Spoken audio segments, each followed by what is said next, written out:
For the last few years, Ubisoft has been struggling financially. Multiple AAA games failed to meet expectations, projects constantly delayed, and investors started losing confidence. Their stock price dropped massively from its peak, and also it's not hard to see why. While Ubisoft became obsessed with giant open worlds, live service mechanics, endless checklists, repetitive gameplay loops, constant ridiculous microtransactions that nobody actually wanted. And then instead of innovation, they started repeating for the same formulas across every franchise. And players, including myself, we noticed why they was doing this. They quite clearly wanted newer players rather than the old players. For example, when Assassin's Creed first came out, the original, all the way up to Syndicate, that they were the most successful Assassin's Creed games, at least from a player's perspective. And then from 2015, it started just going downhill. And then look at the recent releases that have flopped: Far Cry 6, Avatar, Skulls and Bones, Star Wars Outlaws, X-Defiant. None of these created long-term excitement or success. Most launched, generate hype for a few weeks, no consistency, like the previous Assassin's Creed games and Far Cry games, Splinter Cell, Tom Clancy's Rainbow Six. But the most popular Assassin's Creed was originally Black Flag back in 2013. Still pretty much the most loved Assassin's Creed game Ubisoft had ever released. And this kind of proves why they're bringing a version of it back, because essentially they're on the brink of financial ruin from consistent years where they put certain things above gameplay and the players. The original Black Flag worked because it didn't feel corporate, it felt creative.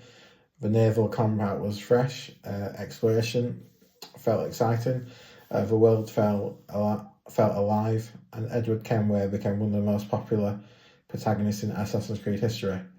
Players weren't overwhelmed with battle passes, bloated progression systems, endless map icons. The amount of microtransactions from 2015 onwards were ridiculous. Instead, the game focused on adventure, and Ubisoft accidentally created something timeless.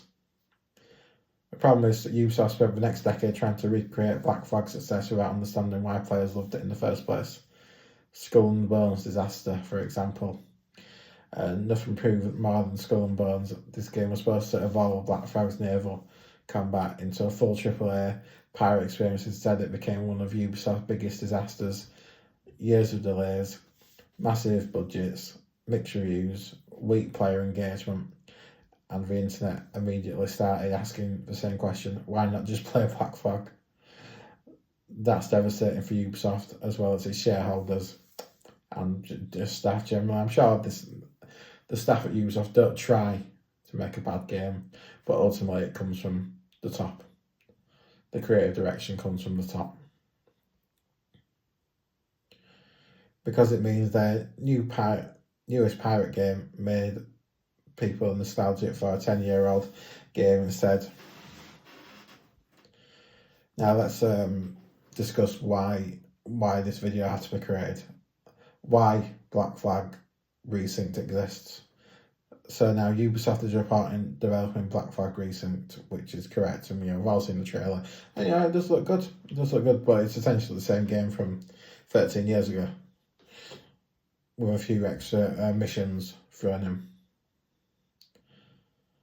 This isn't just about nostalgia for Ubisoft, this is survival. They've had constant game failures, and there's only so many game failures you can have before you go bankrupt. Ubisoft knows players trust old Assassin's Creed games more than modern Ubisoft itself and the recent flops. It reminds people of the time when Ubisoft made games because they were exciting, because they believed in the project, not because they were trying to maximise engagement metrics and profit. And right now, Ubisoft desperately needs goodwill because its future AAA projects continue to fail. The company could face serious long-term problems. But here's the real question. Can Ubisoft still make games like Black Flag, or are they chasing a version to sell that no longer exists? Studios became so large, so corporate, so dependent on live service revenue, just constantly chasing deadlines, which ultimately means they miss the deadlines because they're trying to push something that players will not enjoy, they will not get engagement, and they'll eventually just end up losing money on their initial outlay. Because players don't want Ubisoft games anymore. They want the feeling those games gave them, and that's much harder to replicate and remake. But yeah, what do you think, guys? Do you think Ubisoft can recover? Want to hear more gaming content, live streams? Probably seen my live. I do quite a lot of Rocket League live streams and Assassin's Creed in the past. Feel free to like and subscribe, and I'll see you next time. Bye bye.